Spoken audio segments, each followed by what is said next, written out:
avanzando y de alguna manera expandiendo.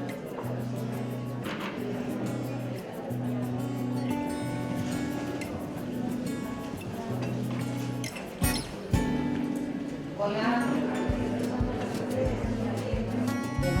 Y desde el punto de vista técnica también, y además la presidenta, junto con otros mediadores, diferentes actos en conmemoración del Día Europeo de la Mediación, ellos que sí que estáis convencidos, porque sois mediadores, porque conocéis esto de alguna manera.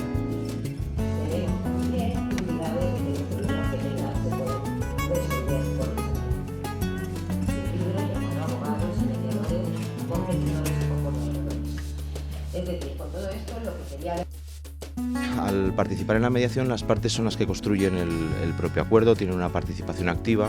No se trata de que un tercero, en este caso el juzgado, el tribunal, el juez, imponga una determinada solución al conflicto, sino que las partes participan activamente en la consecución de ese acuerdo, lo que les produce también una mayor vinculación respecto de lo acordado, y sobre todo es que económicamente es mucho más barata la mediación, acudir a la mediación y evitar todos los gastos que supone un proceso judicial.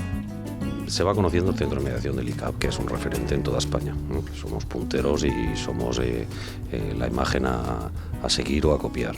Fundamentalmente estamos muy satisfechos en la mediación familiar y en la intermediación hipotecaria. Estamos obteniendo unos resultados entre el 57 y el 63% de éxito. Es decir, de los asuntos que entran se solucionan satisfactoriamente para las partes todos esos, que es un porcentaje muy alto.